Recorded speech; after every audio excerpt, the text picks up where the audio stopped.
Hey everybody, this is just a very short I am for you video. I just want you to understand something. We are called to love one another. This is very true. We are called to be like Jesus. We are called to extend graciousness, to extend grace and mercy to other people. This is absolutely true. And I really want you to hear me that I did. Okay. And,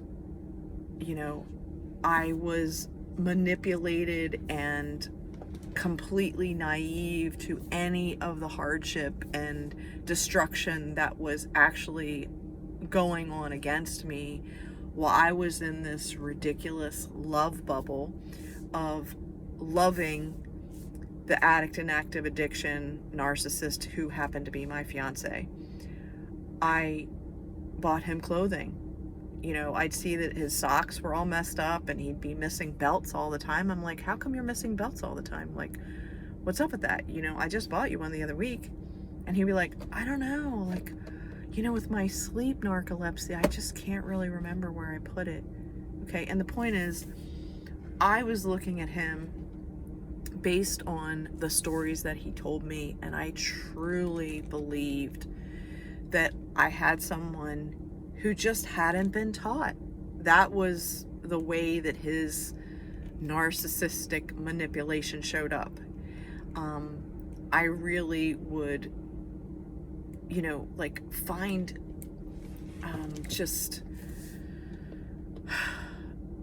I would just find him saying the most ridiculous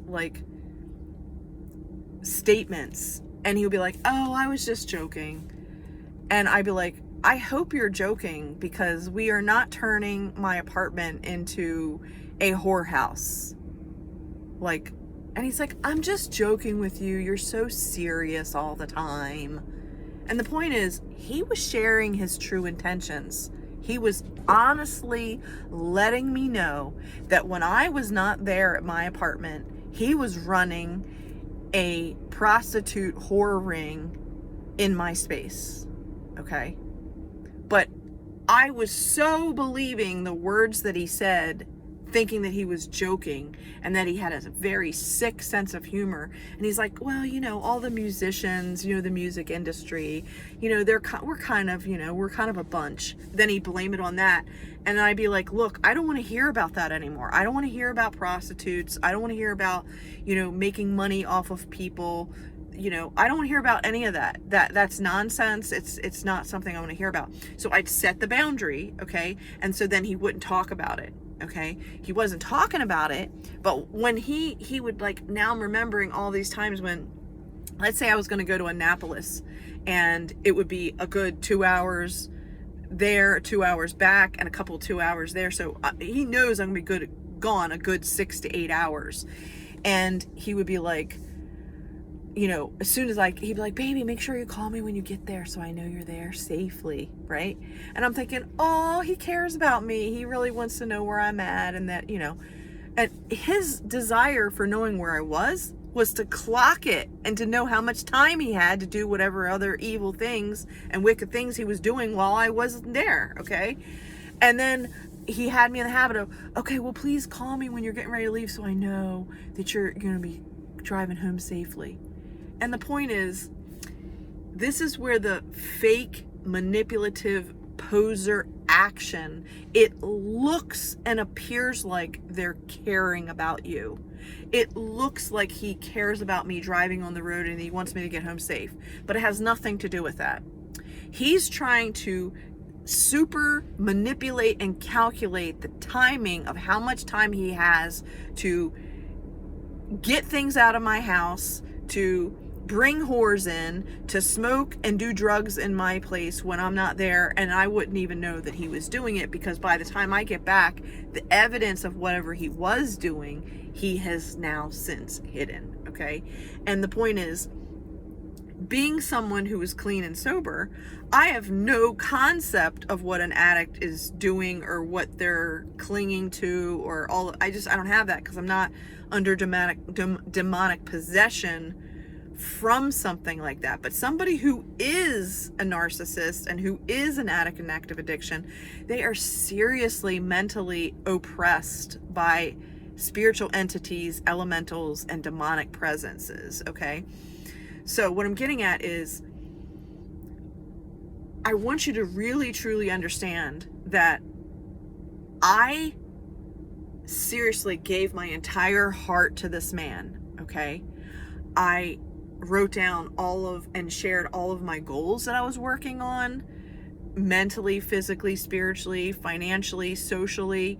I shared how much I had in my bank accounts. I shared, what my vision was for my businesses. I shared, everything. Like, this is who I am. This is what I'm about. This is what I want to do. And he did the same. He modeled the same behavior.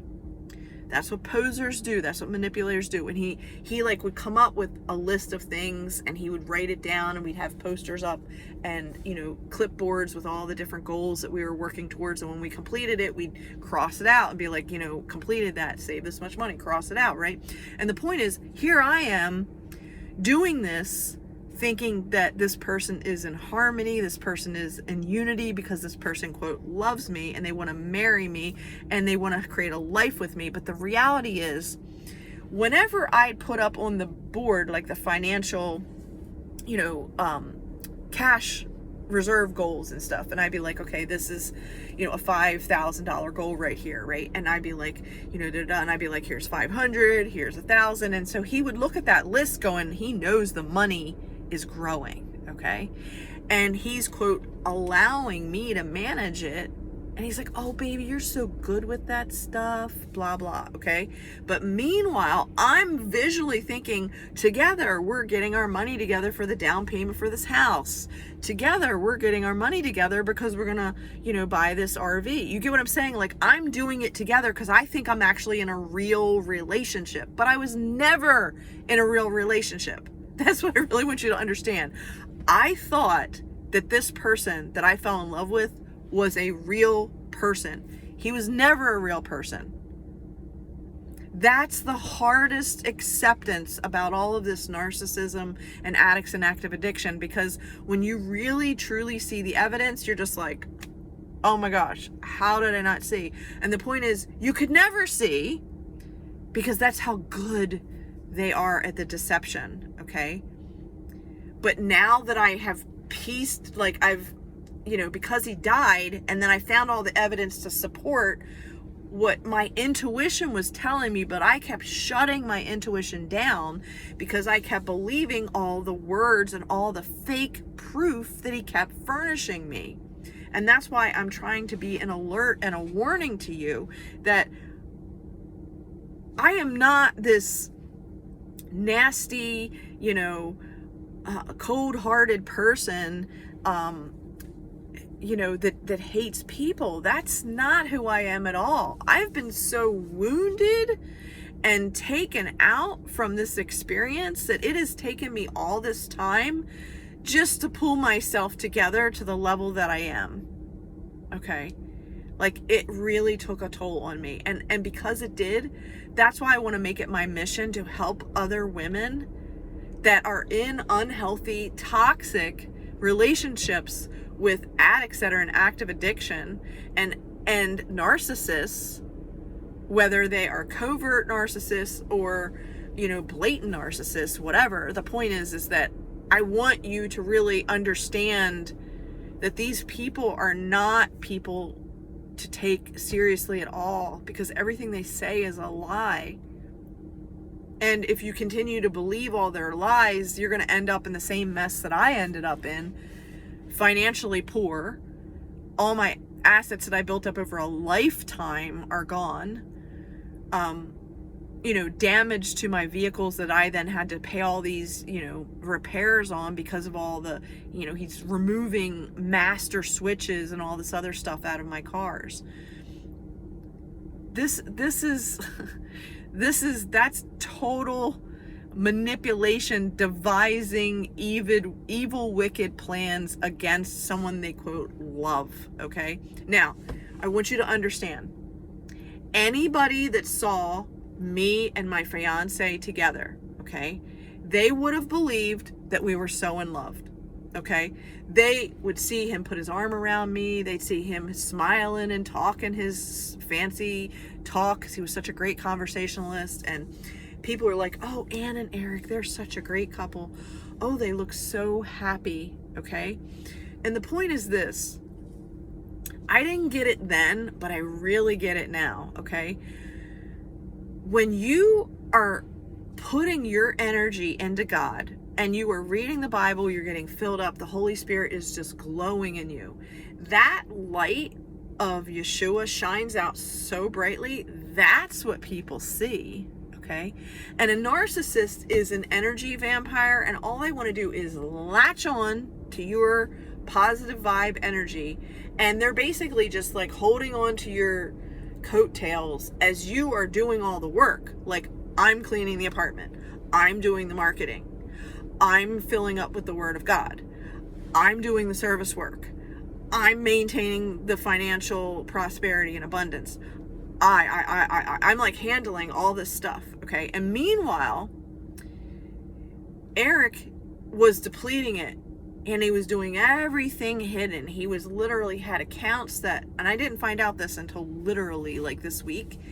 He had these like, I don't know what they're called, but it was like some kind of computer hacking thing that was watching my computer and stealing my information, stealing whatever, things I was writing. He was like literally pulling them to another computer. Okay. And that's what I mean about evil. Like, your own partner stealing your computer information to find out how they can use that information against you. That is the typical behavior of a narcissist and someone that's in active addiction, and all they're trying to do is find the next source to maintain their addiction. Okay? Here I am, like I would come home from a long day of all the things that I was doing, and he would make a bathtub for me, and I'd be like, oh, he loves me. He's so sweet. He just really knows how to honor me in my love language, right? And I'm thinking, oh, I get in the bathtub. I'm in there for a good 40 minutes. That's 40 minutes of him doing drugs, him going through my stuff, stealing earrings, stealing gold. You get what I'm saying? And meanwhile, I'm just going into my jewelry box and I'm going, that's weird. I know I had that yesterday. And then I'm like, hey, Eric, did you see my gold earrings? Those little hoop earrings? I wanted to wear them tomorrow and they're not here. And he would be like, and if he had already literally put them on his person, like he would be wearing them. And I'd be like, oh, I borrowed them. And I'd be like, no, take them off. They're very special and sentimental to me. They were a gift from my mom, and I don't want you to wear them. I don't want them to be lost or stolen, or no, just take them off right now. And he was like, you don't trust me? And again, this is how a narcissist is manipulating the situation. He's not admitting that he stole something from me with the intention of doing harm against me. I caught him and I'm like, give it back. And he's using the excuse that he borrowed something, okay? And he's like, you won't let me have nice things. And I'm like, Eric, if you want to buy your own gold earrings with your own money, that's on you. These are my gold earrings, and I'm not willing to part with them. They are sentimental to me. I don't have much jewelry, but the jewelry that I do have, I really want to keep it for myself. So he refused to take them out. He's like, let me just wear them for just the rest of the day. Can I please just wear them for the rest of the day? And this is where it's like a little kid having a temper tantrum, but they're doing it in such a nice way. And you're like, I'm like, no, I want it now. And he's like, you're mean. Can't you just let me wear them? And the whole point is, this whole thing is about him stealing something from me.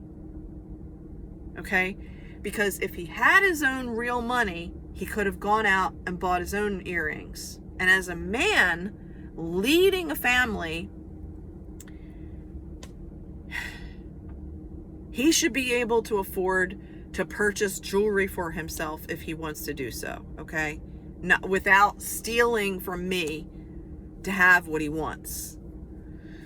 So what I'm getting at, people, is that I truly, truly loved a person through all sorts of lies and all sorts of evil, all sorts of contamination.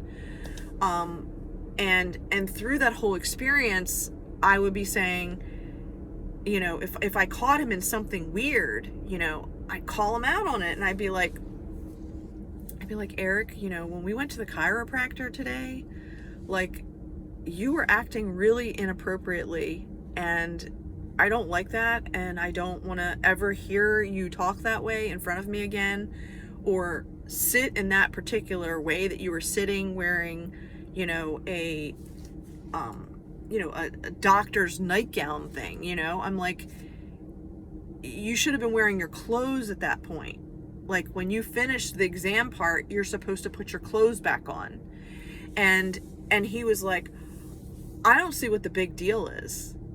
Again, this is the whole narcissist. They're constantly coming at you with a rebellious spirit, knocking you down, constantly telling you that you're too uptight, you're too serious, you need to lighten up, you need to let go a little bit. That's what he was telling me all the time. And it's like, no, I have boundaries, and those boundaries are in place for my safety and for other people's safety. And if I'm in a relationship and I've received an engagement ring and I am in an agreement that I'm going to merge my family with him and his family, then I want to see the fruits of that labor. I want to see him fulfill what he said he was promising.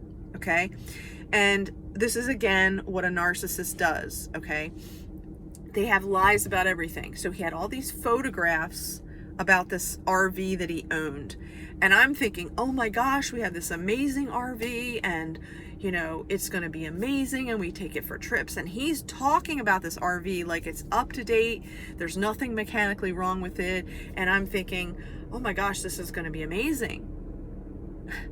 But he delayed that occurrence to see that RV for a good year, okay? And it was like him constantly going, oh, I can't do that because I have this music thing, and, you know, I'm going to be here on this day, blah, blah, blah. Oh, I can do it on this day. And then we'd set it up so he'd be, again, like, making me believe that he was really serious and that he really wanted to show me the RV.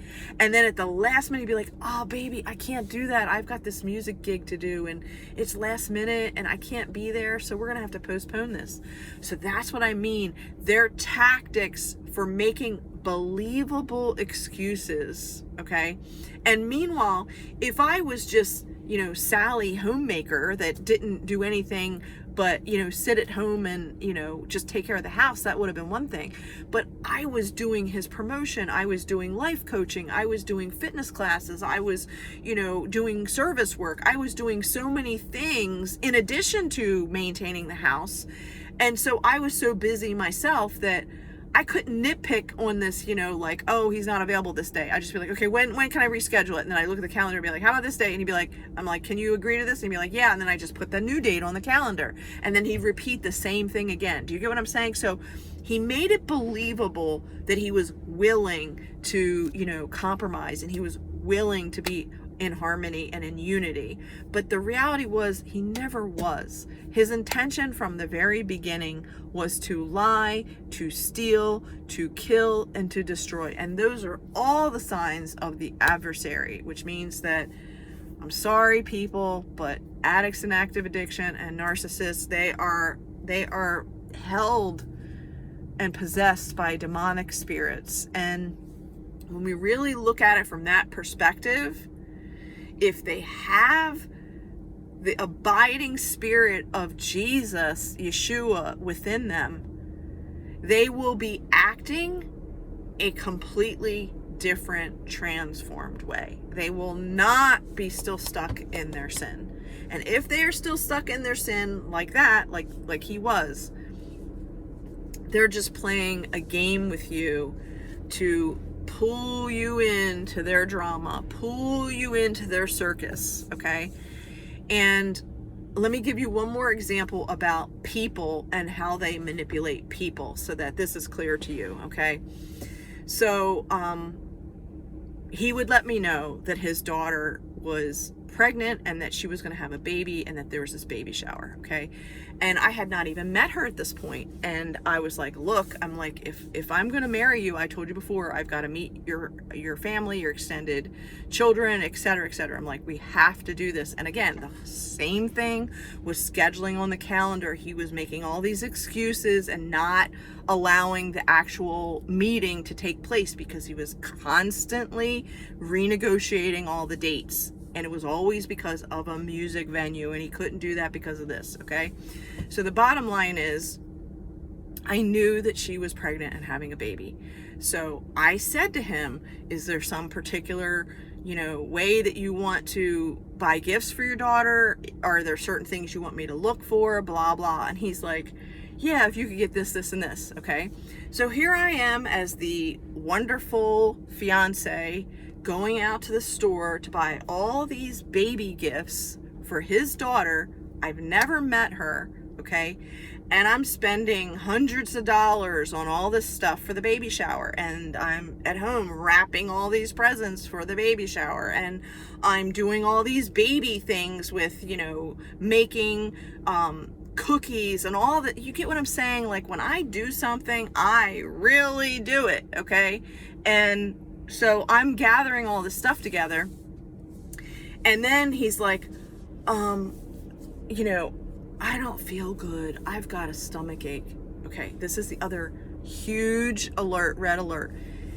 Anybody that's having a stomach ache, that's complaining that their stomach is hurting, that isn't going to the bathroom properly, that's like keeled over all the time, they're on heroin, okay?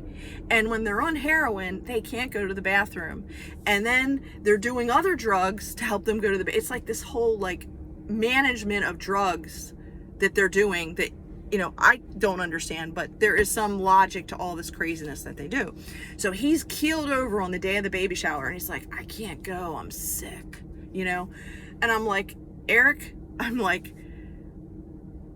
this is your daughter, this is her first baby. You need to show up for her event. And I'm like, I'm ready. I've got all this stuff. We can go. And I'm thinking, because we're engaged. I still had not met this person. I'm thinking the first time I'm going to meet her is at a baby shower. Not the ideal situation, but I'm thinking at least I'm going to meet her, right? Nope. So we get into, car, we load up with all these presents, okay, and we're on our way there, okay, to go to this. And he literally picks a fight and has a temper tantrum, and he's complaining about his stomach and that he really can't go and that this is too much. And I'm like, then you make the phone call right now and you tell your daughter that you're not showing up, because this is unacceptable in my book. Completely unacceptable. And so as he's calling her and he's like, well, I'll do it later. I'm like, do it now. And this is the other thing. Narcissists hate it when you push them to do something in the moment. They want to do all these things hidden. And I was not like that. I was like, do it now. This is accountability. And that's just my whole life coaching thing. Like, you're not going to get away with something. Let's deal with the core issue. Let's create an action plan. That's just how I'm wired. And he's like going, I'll do it later. Procrastination, right? I'm like, no, handle it now.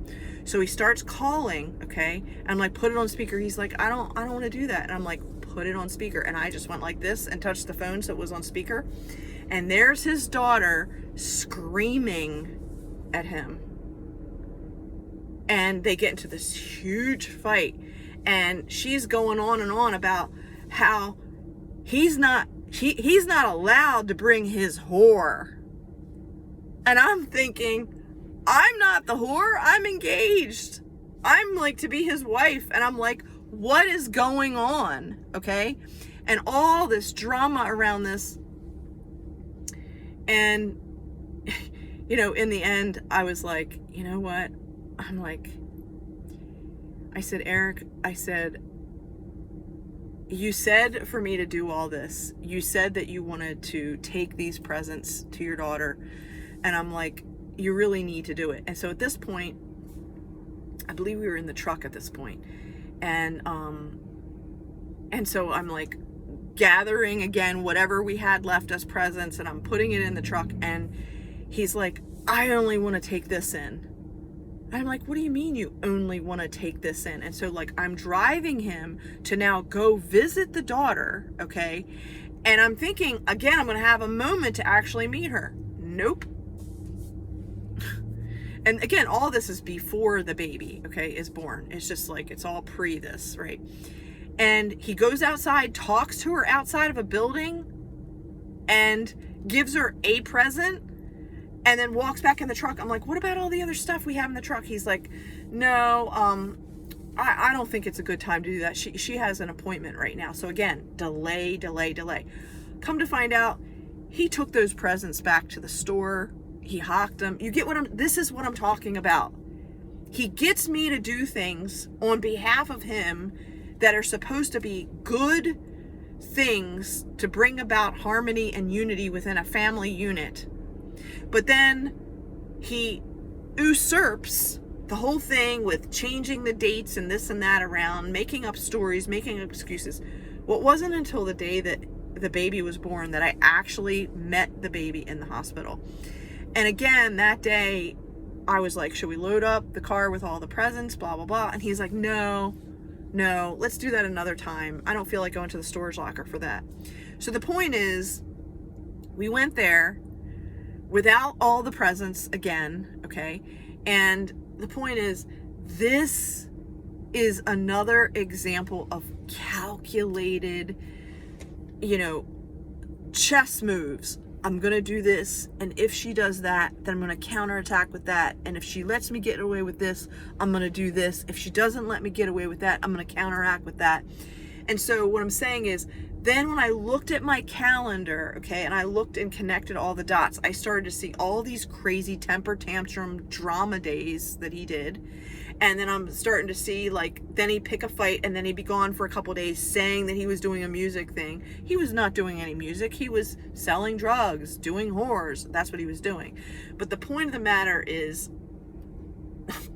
I'm trying to illustrate to you people that you can be the most loving, caring, compassionate person who just truly wants to have harmony and unity with the man that you choose to love for the rest of your life, and you want to build a home, you want to have all the right things in the home, you want to build a family, you want to accept people for the mistakes that they've made, and to help, everybody to grow in love, together, and, make new fellowship with one another. I mean, that was my intention. It truly was. But the reality is, all of the time that we were together in this period of him saying he was clean and sober, when in reality he still was in active addiction, okay? Up until the point where there was me catching him in the addiction, okay? That was the intersection where things changed, okay? When I caught him in the act, to me, it's like, that's where the doubt was. And then I was like, oh, hell no, I'm not going to participate in this. And so that's where I began to create my escape plan. Even though I was still in the relationship, when I caught him in active addiction the first time, that's when I started the escape plan. That's when I started to calculate, write on my calendar, make record keeping of all the things that he was doing, so that I would have, this understanding of beyond my memory, to have a written record of what he was saying and doing. And many times his thoughts and words did not match up because he was in active addiction. Even in the treatment centers, even in the year-long program at the Hum, he was in active addiction. That when there's a way, people will find a way to find that loophole to get to the drugs. And that's exactly what he did. Now, here's an example of proof. He's at the Hum, he's in the program, he's supposed to be in lockdown, and I gave him a specific credit card, okay? And I thought, well, he shouldn't be in there without something, so I'll give him a credit card and let's see what he does with it.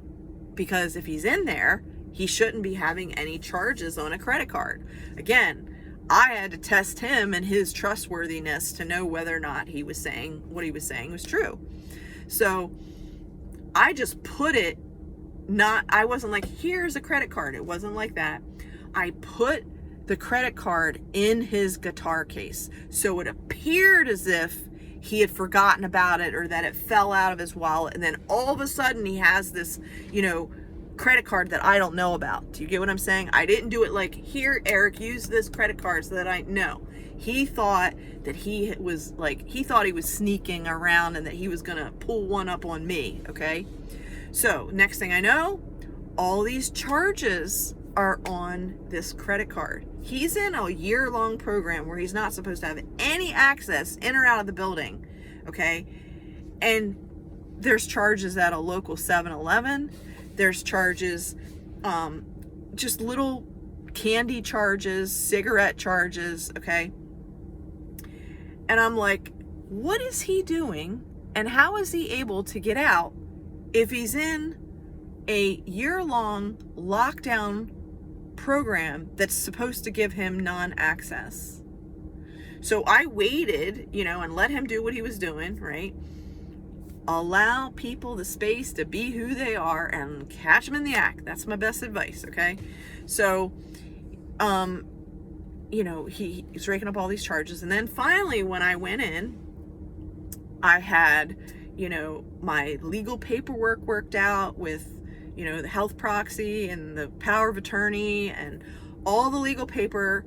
In that moment, I had everything with me, and I went in dressed as a lawyer. I got an appointment with him, etc. Blah blah blah. I got to have a face-to-face with him, and I was like, "Here's all the documents that I need you to sign."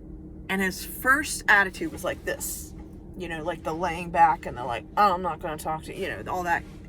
I'm better than you kind of attitude. And I said, "Well, let me make it very simple. Here's a list of all these sex porn dating sites that I found and the names of all the people that you had all these interactions with." And I pushed that piece of paper to him. A narcissist shows no remorse. None. He started laughing. He's like, "Ha ha ha. I didn't think you'd ever find that." And he was being serious. He's like, "I didn't think you were that smart." That's what he said. "I didn't think you were that smart." I said, "Well, let me tell you how smart I am." I said, "In the next couple minutes, I have hired a notary to come down, and you're going to sign all these documents in front of a notary." I said, "So you might want to take a minute and review the documents, because either I'm walking out of here with your signature or you'll never see me again." Now, that was part of my escape plan, okay? Because I had caught him in infidelity.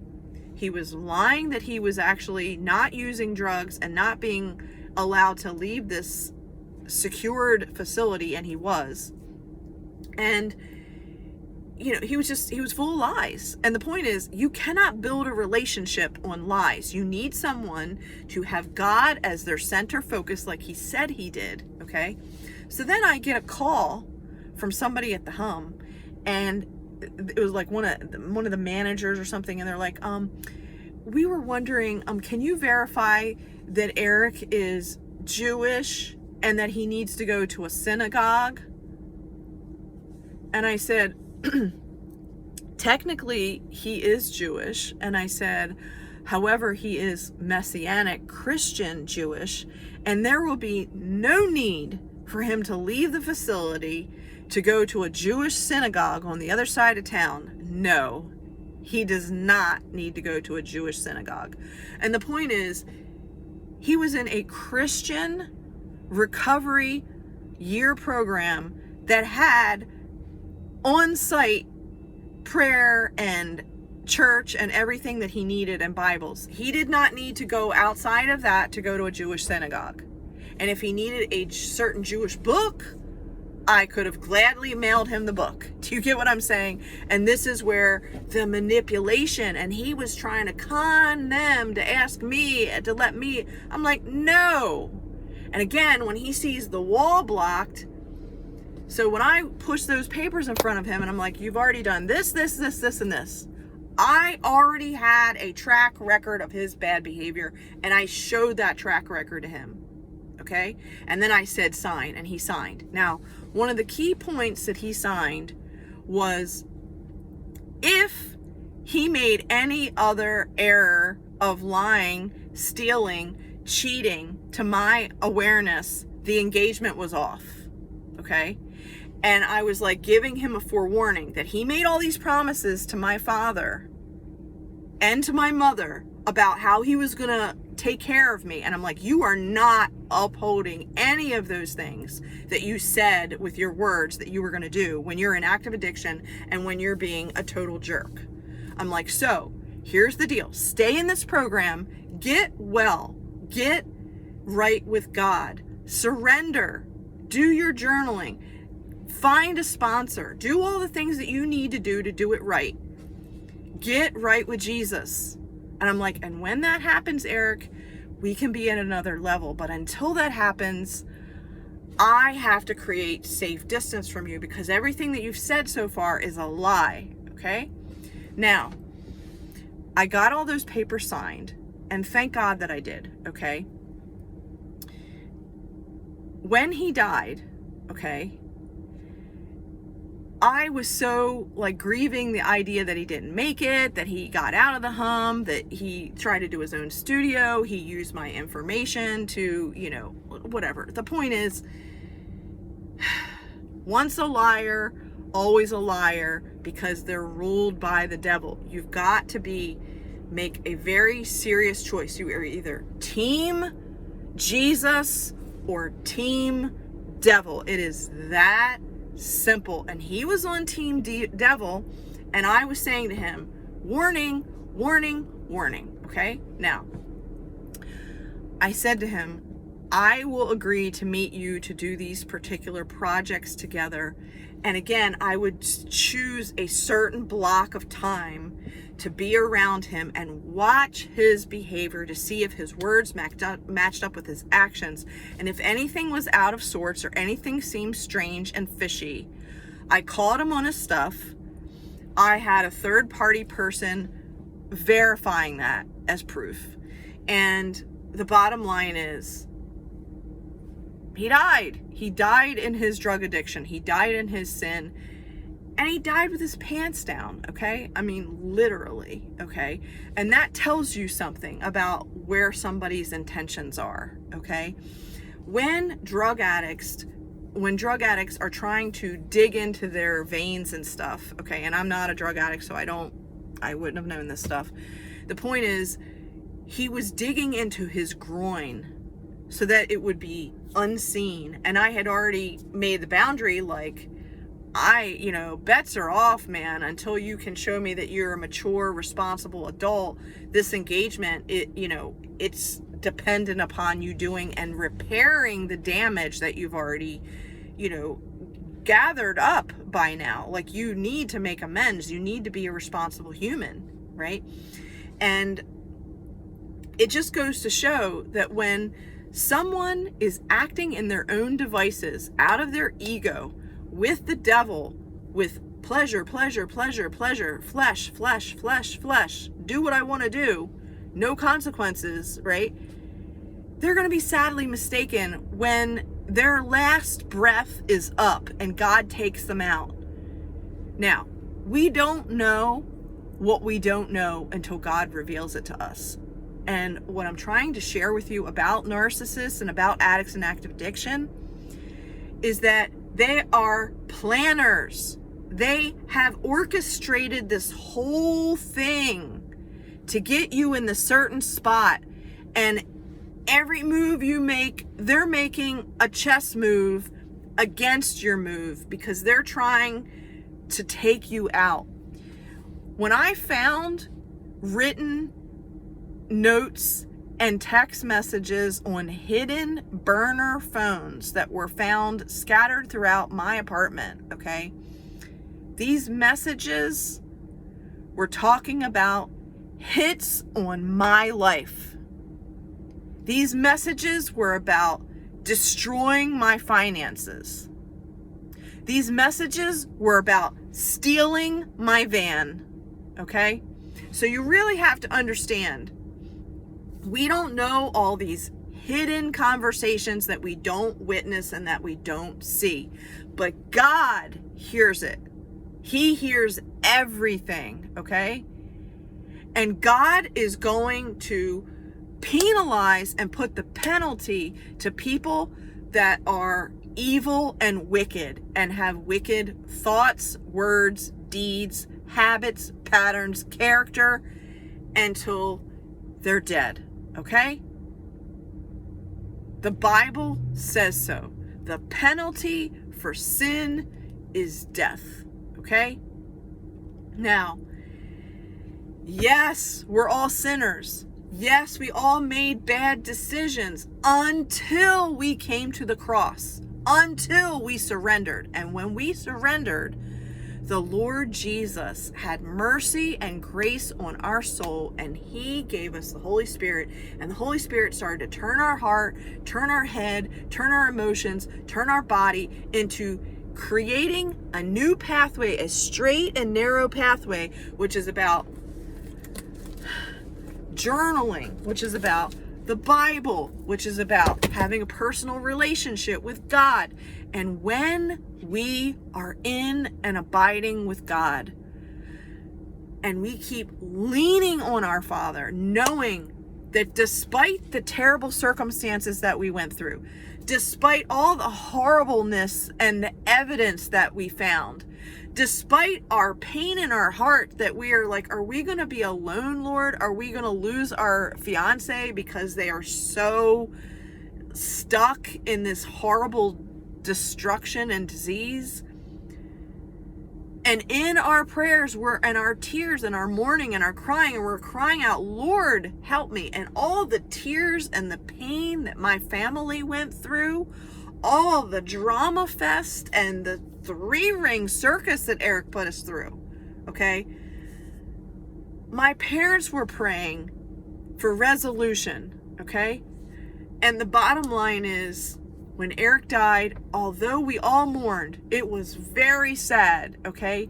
And I truly, in my heart of hearts, thought that the man that I loved was a certain replica of a sweet soul that I loved when I was 15, okay? And that's the problem. That emotional hook that was there when we met when we were teenagers, that's the emotional hook that he repeatedly kept using over and over again. And I had all these positive memories of him back then, before we were tainted by the world. So the point is, manipulation, you know, but the God of our understanding, he is with us in all of the evil, in all of the wickedness, in all of the turmoil, in all of the sadness, in all of the grief, in all of the anger, the hurt, the pain, the frustration that all of us have been through with trauma, with drama, with addicts and active addiction, with all of their lies, with their stealing, with their manipulation, with their control tactics, with their chess strategy moves, with their just everything toxic, okay? The point is, we couldn't have done any better, okay? We only knew what we knew until God revealed all the other pieces of truth that at that time were hidden from us. And then when those pieces of truth began to be revealed, we started to have more of a heart for God and the Bible and his truth. We started to walk in the Bible and in his ways. And as we continue to walk in the Bible and in God's spiritual ways, okay, then God continues to bless us with more wisdom, with more knowledge, with more truth about who he is, about who wicked people are. And then we begin to understand the discernment. We understand the red alerts. We understand that people that are of this caliber, they're not in a place of true help. Please hear me. If they are in active sin, if they are in active addiction, they are not in a true, willing, heartfelt place for God if they're still taking residence with the devil, okay? And so if somebody is still in active sin, and it's obvious, and they're acting crazy on any level, just know that people that are in unity with the Spirit of God, they don't act crazy. They don't act in drama. They don't do things to impact and hurt people. Hurt people hurt people. That is basically true. But people who are hurt, that truly do not ever want somebody else to go through that horribleness that they went through, and inhumaneness, they want to warn other people so that they open their eyes, open their ears, so that you can see and hear the truth. That people are deceptive. And the groups of people that really have this down are addicts and active addiction and narcissists. And you can't just keep listening to their excuses of, I didn't mean it, and I'm sorry, and I didn't realize. They can't keep playing dumb. That's not okay. It's not okay. A mature adult, they get warned once. They may make the mistake one other time, but that's it. Like, there has to be accountability for people's actions. And if they're not willing to be accountable and responsible, then they have no business being with you if you are a person of integrity. So, thank you for listening. I know that was long. I hope that gives you a more clear understanding of some of the things that I've been through. And if you've been through similar things, I pray with you, sisters. I pray with you, my brothers. Just keep pressing on and keep getting your Bible. That's where it's at. Have a good night, everybody.